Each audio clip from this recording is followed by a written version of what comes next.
Awesome, everybody. Welcome back to another episode of It Is What It Is podcast. I'm your host, Cody Kelly. Look, connect with your boy. This is where it goes down. It's no longer the It Is What It Is show. I said it wrong. It's the CVMK show, Cody Vernon Marshall Kelly show, where it goes down. All the latest and greatest stuff. I need you to be there in the place. You know what you got to do. Follow on YouTube. Click like, subscribe. Don't be hating. Click the likes button, the subscribe button. Get all the notifications at CVMK. Instagram at CVMK _global, and it is what it is _show, because I'm gonna leave that one up just because that's just familiar. And always CVMK 33. And we're the best is yet to come. In the Donald Lawrence voice, the best supplements. If you're trying to get that summer body, that life body, you're trying to get away from that COGIC body, you need to go to www.cvmkglobal.store. Superpower, transform, super thick. What's so proud? Why don't you have it today? www.cvmkglobal.store. I have an amazing guest. He is a Kobe fan, but I will forgive him in all of his transgressions. But we're going to unpack the topic of biblical manhood, right? Because he's not throwing shade on anybody. It's just that there's a lot of confusion to what this is, what it isn't. What does the scripture say? You know, is it applicable? And it's been polarized and politicized, and I feel like everybody is saying something but the church. So I invited a leader in the faith to really discuss this, and we're going to unpack it today. So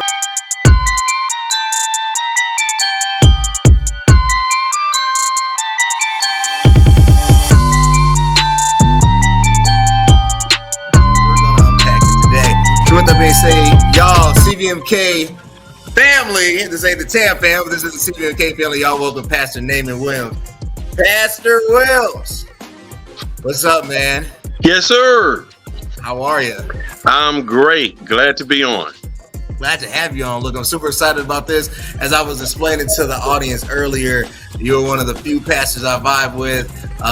You know, you allow me to be, me, nippled out, tatted up, That's you. That's you. No, this is joking. Everybody like, does he really have one? No, this is going to go down. So, I reached out to you. I wanted to cover biblical manhood because I've been seeing just a lot of stuff, like a lot of noise, right? And and my Will Smith, and in the faith, in the faith, I feel like it's not really clear to what it is anymore, right? And obviously, if you aren't subscribed to the faith, this would not apply to you, right? This is for us believers, us that hold the Bible in higher standard and divine truth, that have dedicated our lives to the name and the nature and the spirit of Christ Jesus the Lord. And if that's not you, that's not you. Hey, I would love it. I want it to be you. I'm offering the invitation right now. Raise your right hand and say, I believe. That's all it takes. But if it's not you, I'm not asking for smoke. I'm just saying to respect the process. But there's a lot of confusion to what it is versus what it is not. So I wanted to bring on a subject matter professional in this and really address it. So with that being said, Pastor Naamon, biblically speaking, and I know this is a very vague and general question, what is man? Amazing question and awesome topic. What is man? I think that's something definitely that needs to be addressed right now. What is man to me? Cody, may be different to you. It's because all of us have had some type of an example. The problem is that we are losing most of our examples. I have an example of my father, Naamon Williams Sr. And the example that he gave me was a covering, a provider. He also was a listener, because we have separated man between being masculine and unmasculine. This is like where we are right now. Now, what side of the fence are you on? but there's a mental component, a emotional component, definitely a spiritual component, and there is a financial component as well with it. So what is man? It can be vague, but for me, what man is a covering. I want to start there. I want to unpack the covering. I want to start first with the financial component, then we'll go with the physical component and spiritual component. But just a quick word from our sponsors. There's a hero in all of us waiting to be unleashed. All it takes is just that one last push. Activate the hero within with CVMK Global Supplements. All natural, steroid-free, designed to enhance performance, build muscle, and increase energy. You are unstoppable. You can do this. Become your own hero at www.cvmkglobal.store. All right, y'all, www.cvmkglobal.store. As you see, I got it in my hand. I need y'all to visit and support because they keep going up on this expense report, and I'm gonna pull out if they keep they keep adding numbers. These offerings add up. No, but so man, so we talked about the covering of it from a threefold perspective. The first one being financial. How important, or is it important, that the man, and I'm assuming in this you mean husband, is the provider or can provide? Is there a number that a man has to hit in order to justify their space in the universe? No, there's not a number for me at all. When I mention financial, I mentioned finances as being able not only to what you have, but to be able to communicate what you don't have, and then to be able to communicate what you're going after. It's because that woman that helped me, she can't help nothing unless you have vision. So a lot of times our finances is connect to vision or lack of. Would you say that most men evaluate their persona based off of their financial standing? Yes, I would say about 70%. It means a lot. It does mean a lot, especially in this society.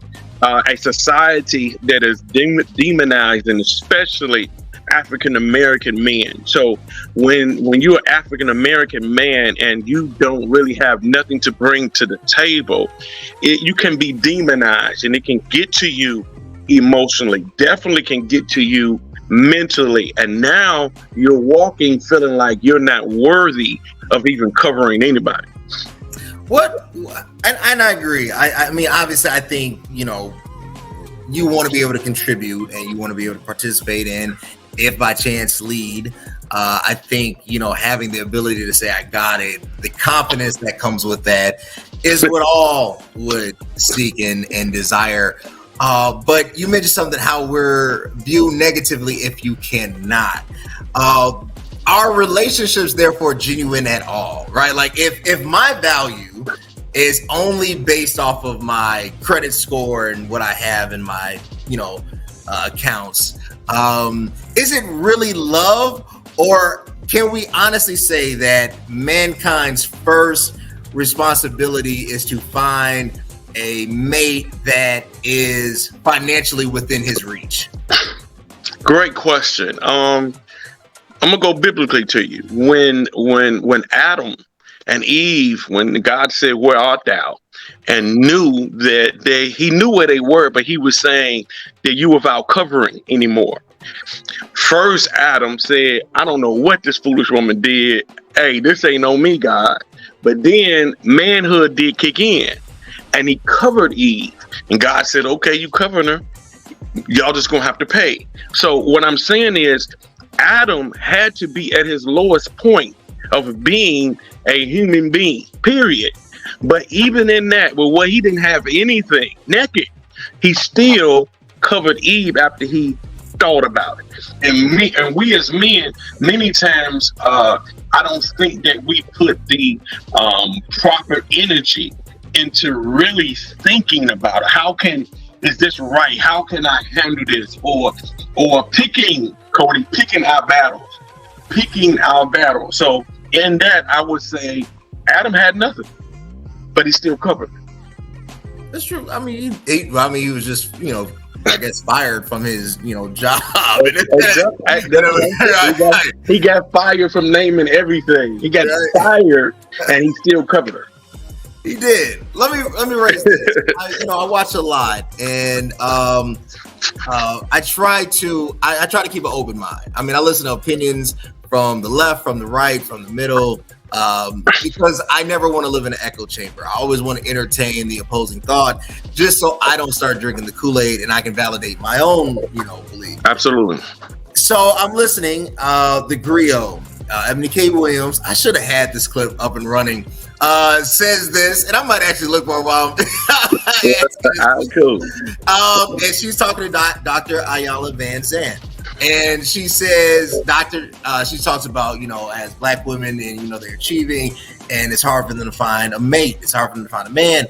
And Dr. Van Zandt asks, would you date a bus driver? And she says, only if he owns the bus. Now, obviously, I think it got blown out of proportion. And she clarified that statement. Ebony K. Williams is brilliant, a brilliant attorney, just brilliant news correspondent, media personality, and author. But I do think it does point to something, that status, and whether we admit to it or not, is more desirable or just on the same level as true love, because I don't think most people know what really love is. And I think compatibility, the economics are one of the leading drivers in that conversation. So if you're counseling young men, right, and you're saying, hey, when it comes to finding that woman, you got to be at this income. You got to be the owner of the bus company, right? Driving the bus, not on the bus. Is that fair? No, definitely it's not fair. But it was this old show called "It Is What It Is." It's not fair, but literally it is what it is. In my counseling, talking especially to the men, I always try to tell them to try to make sure they're well-rounded. And being well-rounded means just not how much money do you have. Can you do laundry? Can you wash dishes? Can you keep the kids? Can you make sure that yourself is well-rounded, that you're valuable, period. Not being used, but you're valuable. And many times it's because of what we talked about first, Cody, is we talked about the finances, but the mental and the emotional support that a man can give his six-figure woman and things of that nature, sure, that's huge too. I'll be transparent with you. In my marriage, my wife for years was making more money than me. Like for years. Did he used to get to me? Yeah, at some times, but I knew I was valuable because I was doing everything possible that we didn't have extra expenses and things of that nature. And then the Lord began to reveal to me and speaking to me where I attacked the vision that I talk about. And then, I was able to come up in those areas the way I wanted to be. But is it fair? No, it's not fair. But there's nothing about being a biblical man that is fair. Nothing at all. In church and outside of church, nothing is fair. Nothing is fair. That's fair in and of itself. So, all right. So you mentioned, your many years your wife led in this particular area, and your desire was ultimately to surpass, right? If you had never surpassed, could you be comfortable being, backseat to that? Yeah, I could be comfortable, but that depends on the woman as well. Sure. And one of the things that I do teach in counseling, my wife and I, that every relationship is different. I mean, we use the same principles in all counseling, but sometimes that dominant personality can rise up. What do you do when that happens? So things of that nature. So I think I would have been fine, but it also gave me a goal. And many of our men, biblical men, are walking around with no goals. We're walking around with no goals, or our goals are all church related, title related, respect related, that we're missing many years, and then we wake up and we just old. I'm glad you said it and I didn't have to, because I was going to go there. I was trying to look for the pivot, because that's usually how I did it on the Is What It Is. But on the Cody Kelly show, the CVMK show, I'm a lot nicer, nice guy, apologetic, and just really feeling the vibes. Bring out the old Cody. Right. I want to go there and talk about churchmen, and we'll talk about, is this a good model? Quick word. I know I got to take a break on this because I'm about to tear it up. Quick word, real quick. Hey, what's up? It's CVMK33. Look, I want you to subscribe, hit the notification bell, subscribe here, everywhere, so you can get the latest and greatest of this podcast content. Stay tuned.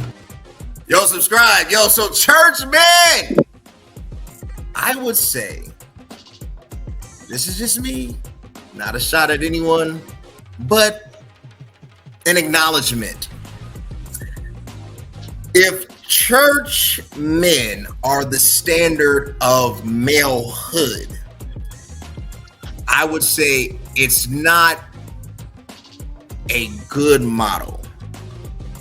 Not because there's hypocrisy, because every human being deals with a level of duality. There is duality in everything: politics, education, fitness. The only one who is single-minded and linear is Jesus, right? Because he's perfect, right? But duality is just part of the human fabric. I don't care about that part. What I care about is what I would say the imbalance of true understanding and then the applicability to an outdated model. So, and what I mean by this, most churchmen, I think, if I'm wrong, feed me in the comments. I'll love to have that debate. Have a desire to lead. Fine, right? There's nothing wrong with ambition. I think ambition is healthy. Every human being should have ambition. The problem is how they lead, right? Or maybe they're not called to lead at all, right? And I think there's this kind of like unsaid thing that, I'll become a minister, then I'll become an elder, become a youth pastor about a year and a half, and I'll start a Bible study. From my Bible study, I'll launch a ministry. From my launch a ministry, I'll try to launch a church, right? That's usually the particulars. And I feel like there's no divinity in it, or there's a lack of divine alignment, right? And the numbers are off. And then I hate to say it, I would never want to start a non-for-profit with the intent to be profitable. Not that obviously profit is the basis of everything, but it's like saying I'm starting a fitness line to gain weight or to become obese, right? Like I just feel like, why didn't you just handle this prior to? If it comes, it comes. But I feel like this is a natural occurrence. Churchmen, to me, are not alphas. They bark like an alpha, but they're not alphas, right? They're kind of so. What? Not all. Please don't mistake me. I'm just saying, like, a lot of times when you see it, it's just not a very, you know what I'm saying? It's just not a very, I get what you're going. You get what I'm going. So, should that be the motto? Like when we having these purity things and all these amazing celebrations, should the church motto be the leading force behind the development of this thing called man? No. The family should be the model. Always the family should be the model, the first precept, the first example. I do believe is that sometimes the church get a bad rap is because of things may not have been talked about in the family. And the family just uses it, well, They'll get it at church. They'll get the structure at church. They'll get that at church. I'm proud to say that, man, I pastor a lot of alpha men. I do. I pastor a lot of alpha men. You do. So what I do is I understand that they're, and please don't get me wrong, I understand they're not my sons. They're still my brothers, right? So they disciples. And right now I'm just so happen to be the lead servant. But yes, there is a generation that I pour into as a father figure. So I believe that the disconnect can be his identity. When Joseph was walking up to his brothers, the first thing they said is, "There go that dreamer," right? The Bible never lets us know the identity of what his half brothers. What was their identity? What did they do? Like, what was their niche? It was never brought up. So by Joseph being a dreamer, he had a dreamer's leadership style, right? That I'm gonna dream it till I see it, right? So it may be difficult for some men to tap into that. What I try to do is to make sure that the men that I serve is that they all know that we in this together. I see what they see. I feel what they feel. All of it. I'm still there. I'm saved. I'm sanctified. Got a double determination what the end gonna be. I got the Holy Ghost, but I still feel how y'all feel. I'm able to try my best to adapt it. I have pastors that serve at Bread of Life. I'm talking about people who've pastored, been in the vineyard, that are helping me and pushing me in my weak points as well. So I would say it's the identity of the man, church or not. You have to have an identity. Cody, one of the reasons why I think you and I get along is because we allow each other to be who we are. True. Church tries not to only, there's certain aspects of the church that will try to strip some of the manhood that you have. It is. Yeah. So that raises my call to action or whatever you talked about, identity. It has to be given, right? Identity is not created. I think it's right. Like, my father gave me this. Like, look, this is what it is. There's no church. This is it. You know. So when we talking about that given persona, how does one develop, right? So if somebody comes in, obviously everybody comes broken to the faith. That's the whole point of faith.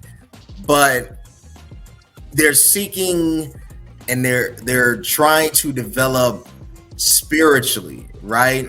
Where do we go wrong in the task of manhood for developing? I feel like, and the reason why I asked that, because I feel like we have developed the greatest talent of orators, of musicians, spiritual gifts. I consider even spiritual gifts a talent, right? It's a divine talent, but a talent nevertheless, right? But I don't think there's a true, like, there's a dog behind that bite, right? There's a lot of but it's not like a yeah, that dog will mess you up, you know, like, you know. So how do you develop that person spiritually?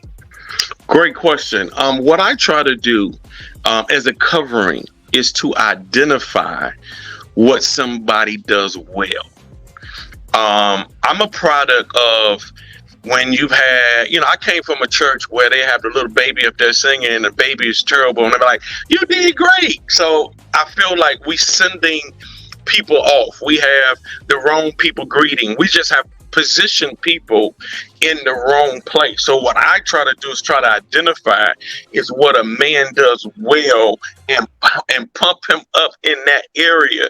So he has at least one thing that he can hold on to. It's because this might not be a popular statement, but men overthink as well. We overthink well. Our decisions, we go way back. We go back and forth on what we should have done. So what I try to do, Cody, is to make sure that I can identify with what they do well. And I call it the true gift. The story of Joseph. People think that Joseph's gift was to be a dreamer. It wasn't. The gift was a coat of many colors that came from the Father. And that gives me, you the one. That gives me, and the Bible says that he was his favorite amongst all of the brothers. Many times we don't know Joseph's psyche before that. We don't know how much confidence that he had, but I'm sure after he received the coat, you couldn't tell him nothing. So what I'm trying to do is to make sure that I can pass out the coat to our men. So in passing out this coat, I think there has to be an acknowledgement of a few factors. Not just the potential cost of the coat, but the coat has to fit that particular, right, man? Like I can't wear exactly my father's coat, or not the same size, right? So a tailor-made calling, but how do you get them to walk in that? Because if they look at it objectively, there's really only two offices that you can have in the church. You're either preaching or singing, right? So how do you create a tailor-made coat for that man? That's a great question. I'm so happy that I actually have an answer. The tailor-made coat for that man is family. It's family, your immediate family and your church family.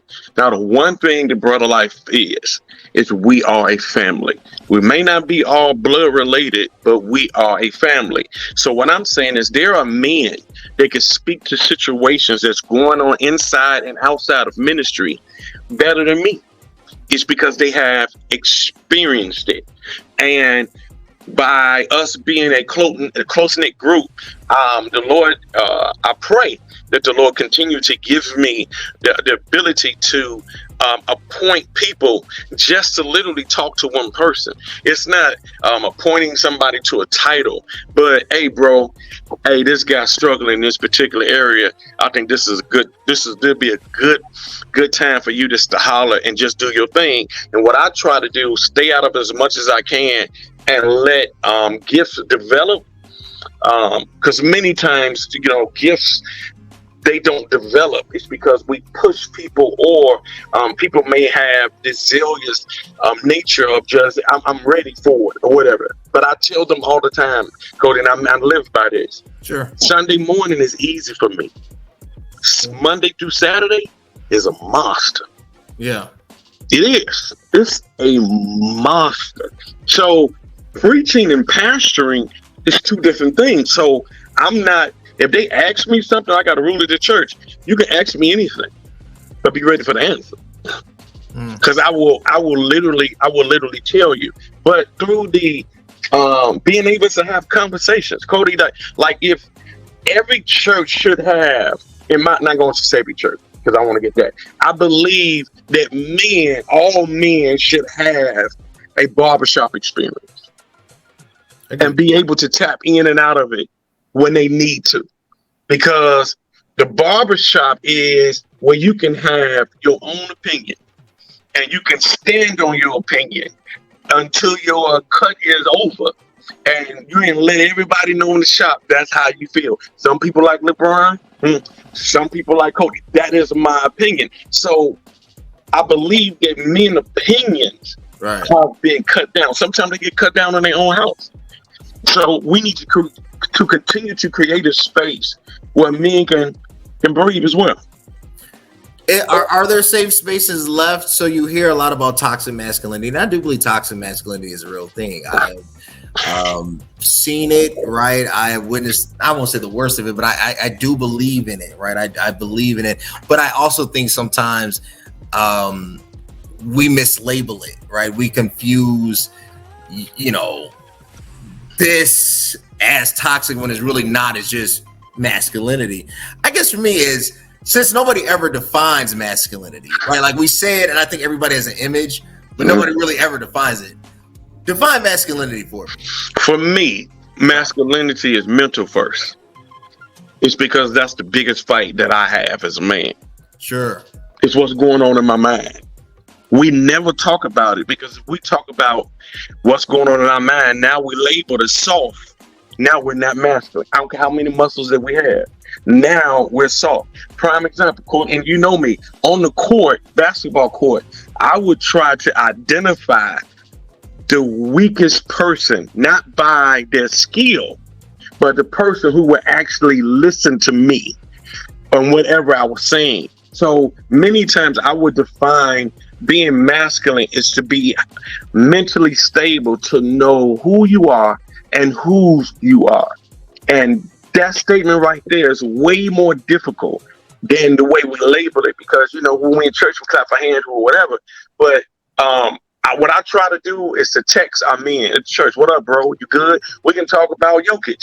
That's good enough for me. It's because that's what that particular man needs from me. He don't need me to tell him how to pay his light bill. He don't need me. I try to make sure that I know my role. That's masculine, knowing your role. And the last thing I would say, what is masculine besides the muscles and the look, is knowing when to be quiet. Man, knowing when to be quiet is truly masculine. It's because you made a decision like, I'm not going to go there. Because I could, and it could be worse, but I'm gonna be bigger than that. So for me, that's what it is. It's not just a walk. We've had, you can have a man who was born in a house with all women, and then pick up a particular walk, or then pick up a particular talk, or slang, or know how to tell you to shut up, or things of that nature that we consider masculine. So for them, and I try to make sure that there's no difference between them and the guy who was raised in Cabrini Green and seen everything in his life. Now, as far as that as a leader, I treat everybody the same as far as that's concerned. I like that. I got some harder questions, but I'm gonna take a quick work and pay these bills. Quick work. Let's get it. I literally just tried the best pre-workout on the planet. With Superpower pre-workout, you have increased focus and a power boost every single time you work out. It's not only packed with 225 milligrams of caffeine, but it also has citrulline and creatine. It's insane how much energy and focus I had during my workouts. If you're ready to take your workouts to the next level, then ditch your current pre-workout and get the Superpower pre-workout to be your own hero. All right, y'all, www.cvmkglobal.store. So, let's move. Let's pivot, right? How important is sexual health? I feel like sometimes in the church we don't want to address sex. We address it from a don't, and then Children's Church is the fastest growing ministry and nobody's getting married, right? So it's like I would say the elephant in the room, and we don't want to call Dumbo, like, how from a sexual standpoint, I believe in, obviously the word, and, I believe in living holy. I will never, I think it's heresy to even change that, right? But to ignore facts, right? To ignore obvious humanistic truth, I also think does a disservice. Let's talk about sexual health. For men, do you think that we have done a good job in providing ways to actually have positive relationships with the opposite, I guess, with ourselves too? I mean, we haven't even covered pornography. So I guess, have we really taken the full nature of sex and sexuality? Oh, wow. I'm glad you asked me this question. It's taboo in the church for a few reasons. Number one, I don't believe that people actually have a strong opinion about it besides what they've heard over the last 50 to 60 years. That's just me personally, how I feel. What I try to do is to make sure that there's nothing wrong with identifying what your body is trying to tell you. There's nothing wrong with identifying with it. It's because I believe that's how different sexual iniquity has crept in. It's because we're telling people, young ones, that's not natural. When, Cody, you and I both know That is natural. So what happens is I believe that we need to speak to more of the issue of why we're not talking about it. It's because sometimes when you just talk about it, Cody, in most of my counseling, I don't say nothing. I don't have to. They get to talking and they figure out their own problems. I just believe that there's no round table to say, hey, what you're 28-year-old man in the church. You're doing the best that you can. You got your eyes on the Lord, whatever, but your flesh is rising up. Sure. Cody, my question to you is, who do you talk to? It's because you got to understand this. He might be a minister, right? He might be the upcoming deacon. And what we know is that a lot of times when you put too much information out, it can prohibit you from moving up the particular ladder. It's because they will label you as he's a whoremonger, he's a this or he's a that. And I'm just talking from the man perspective. Right. And we really, really don't talk until we get to a point of I don't care no more. Now we just talk. Now we willing to talk about anything. It's because sex necessarily in the church was taboo, because it was, if you're not married, don't do it. If you are married, do it, but don't talk about it. That's basically that's basically how I was raised. But now seeing the I believe that it's the number one pressure used to be in the church was sexual pressure. Now I believe that it's substance abuse pressure.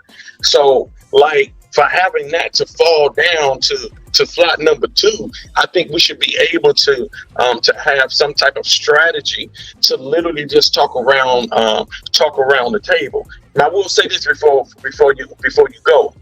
For many men, sex is how they identify their masculinity too. That's true.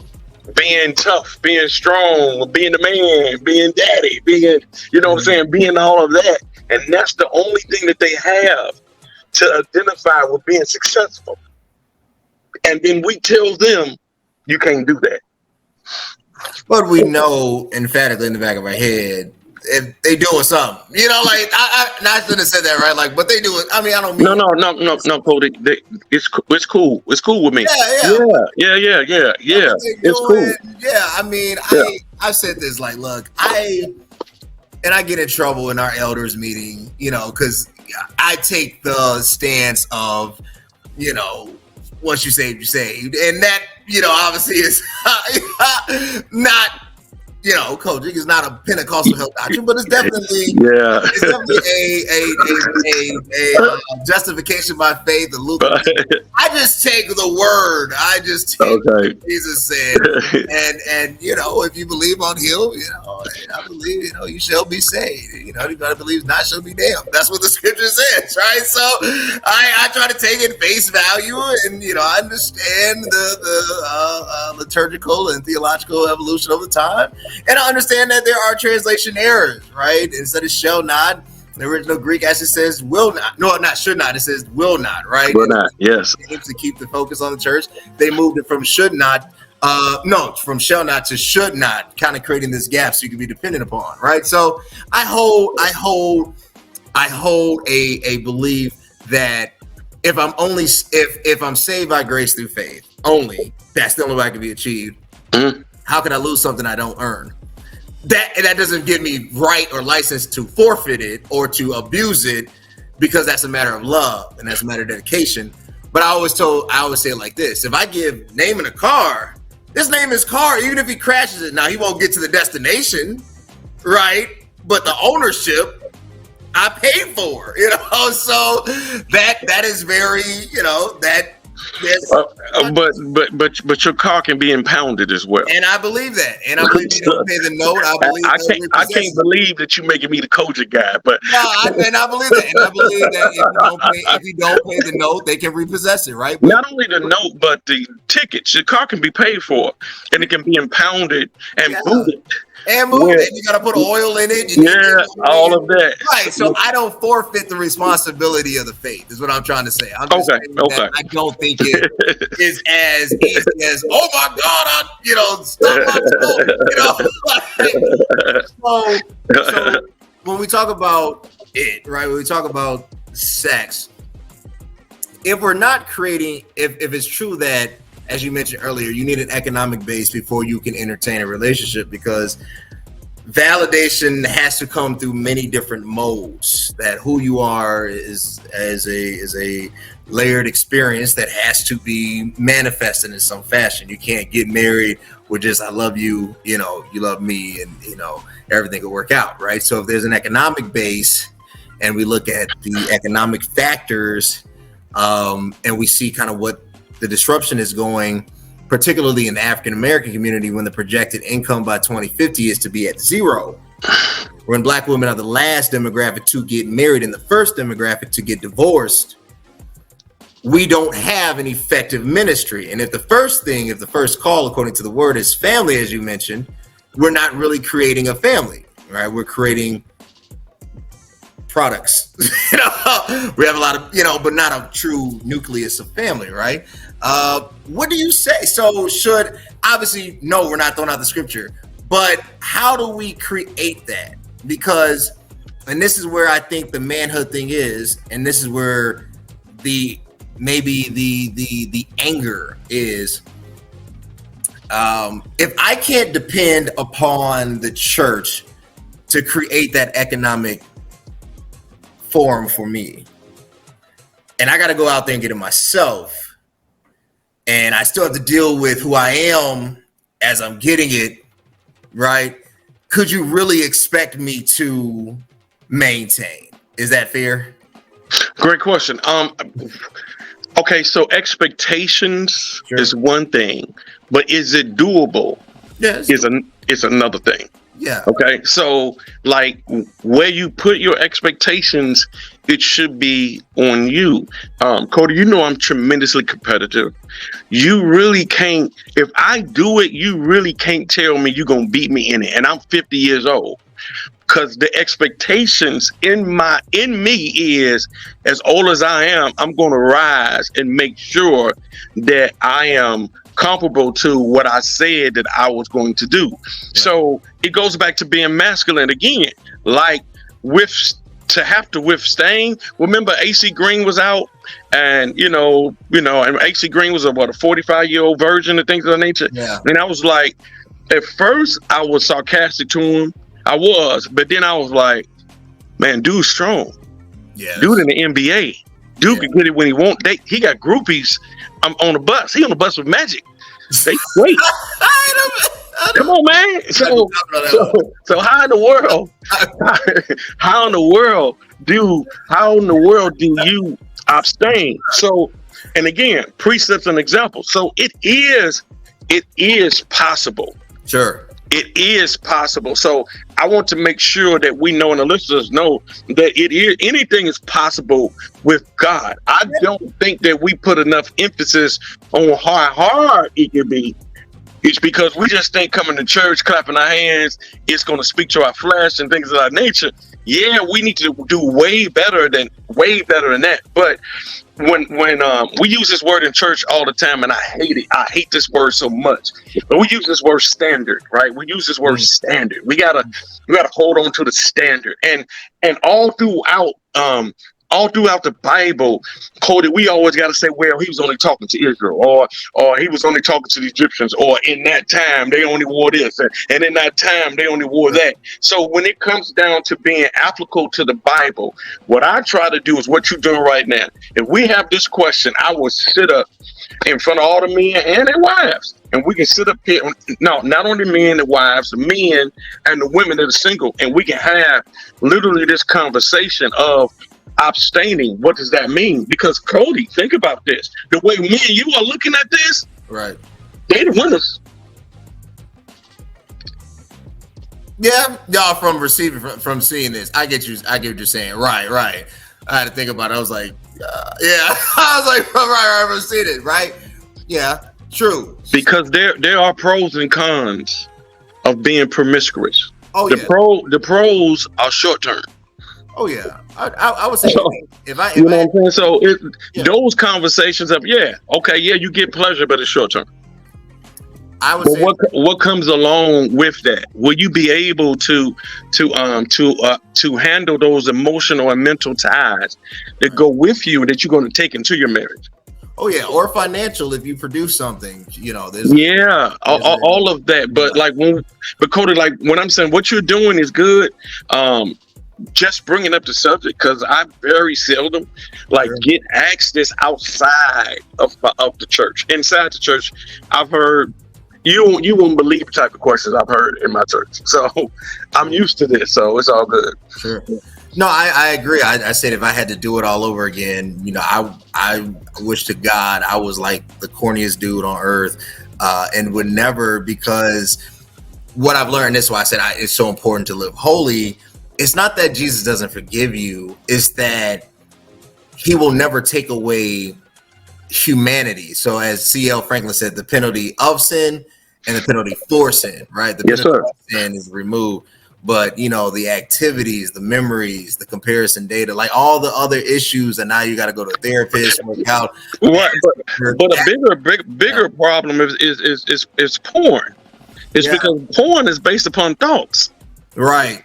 And that's what it becomes. Your memories become pornography at a point, right? Right. So, and many of those memories are from your past. Right. So that's the con. So let's do this tonight. I know we got about 5 minutes because I got to get to this NIJ thing. My pastor's preaching tonight.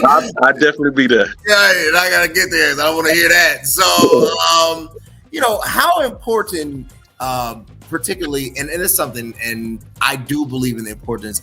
I believe that, the old saints just said get married, but I think you have to really work on your marriage, and you really have to invest and not take your foot off the gas, right? Like you should still lust after your wife. There shouldn't just be this, love thing, right? Because I feel like if not, you'll do a King David. You'll be looking at Bathsheba, and because you're just a natural human being. That's just what kind of comes with the territory. How important is it to maintain attraction? Because we don't hear it, right? Like I heard the state supervisor, and she said, "Oh yeah, watch my back." Watch my back. If you watch my back, I'm leaving. My back ain't back. Right. That's how you get the money. Yeah. So how I feel like we don't want to address attraction because we look at it as lust instead of saying that attraction is a very normal part, that hey, look, your anointing shouldn't allow you to let yourself go, right? So how important is that? Okay, so as tough as this is for me to say, sure, I don't think I'm as physically attractive as I was when I was 25 years old. Yes, you are. Okay, so I'm sorry, forgive me. So I'm just telling you how I feel. Sure. Right, because we see things changing, right? So what I'm saying is that for me, how I look at my wife, she brings way more to the table than she did when she was 25. Besides the body, besides the well, we weren't sexting then because we didn't have phones like that. But the attraction could be her in her element. Yeah. And me telling her, hey, when you be doing that, man, you make me feel a certain type of way. Right. It's because she wasn't necessarily doing a particular thing. Like my wife is attracted when she preaching to me. Sure.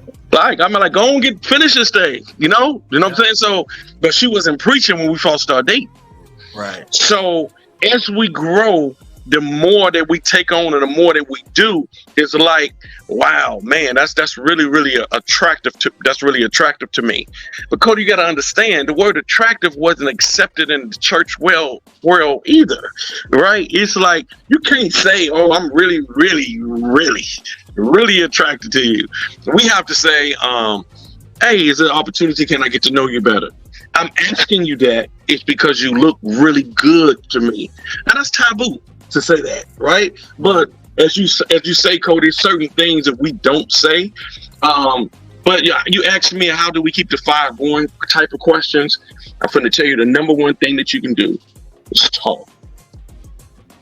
As long as you talk, you always going to learn something about your spouse and your significant other, it will never stop. It's just like the Bible. I don't care how many times you read it. It's always going to be something that's revealed to you. So when you're talking to your spouse, just in general conversation, you're going to have like, man, I've been with you this long. Wow, I didn't know that. So now it gives you more of an opportunity to step your game up, because she said that she liked something that I did not know. And this is the last thing I want to say about attraction. It's because when we get married, we don't know how to handle trauma or drama. Right. Yeah. So with the trauma and the drama, we're not attracted to each other no more. True. It's because we don't know how to handle the red notice from the light bill. We don't know how to handle a yelling unnecessary situation. So now we're beefing. We are, we're not don't touch me mode. So my question to you is, Cody, is if people are getting married and don't know their spouse triggers, that's how you're going to have that lap in the fire. It's because if you beefing, I mean, how much makeup sex can you have? You going to make up every day? Depending on the playlist. No, but you're right. Okay. I guess you're not playing Shirley Caesar. Like I don't even. Shirley, I haven't listened to Shirley in years. I got you. I'm gonna send you the song. You're gonna love it. I appreciate it. I try. Look, I've gotten really good with Maverick City music, but after about 30 minutes an hour, I'll be like, all right, yeah, you get tired in the end. Quit, man. Quit playing. I do get tired. Hey, man, Cody, I don't dog nobody but you and LeBron, so stop it. Oh my God. But man, I got a short list. You got a short list. Oh, but I got something for you, man. You said you don't want to, feel the same. This will help you feel the same right here. Superpower, got. Okay. Oh, okay. I get it. Yeah, better up. I send you my address, and then and I'll talk like Frank Thomas for you on your next video. I would love, man. You know what I'm talking about? Infomercials, like, hey, I'm a pastor. Me and my wife have been married so many years. Ever since then, I feel like bad. I can preach 4 times a day now. I'm about to turn it up. We're going to you want to preach better? You want to preach better? You need superpower. This is the problem with the church. Come on, bro. Come on. Oh, yeah. Well, look, it has been an amazing episode of the Cody Kelly Show, y'all. CVMK. I almost said it is what it is, but it always is what it is on the Cody Kelly Show, CVMK Show. Subscribe, YouTube, CVMK. It is what it is, _show, Instagram, CVMK _global. CVMK 33 is www.cvmk global. You know the thing. Name and where can they connect with you? Man, they can meet me at Facebook, of course. My name is Naamon Williams, or you can come to Bread of Life, Church of God in Christ. Right now, we're on 9600 and Vincennes. And Bread of Life, man, support this podcast. It's really, really, really dope. And me and this guy, we got a almost great relationship. Almost great. We just a superstar away. Y'all support them. Check them out. Check out Bread of Life. Half my family goes there. Y'all support this podcast and CVMK. Until next time, guys. Thanks. Only you, man.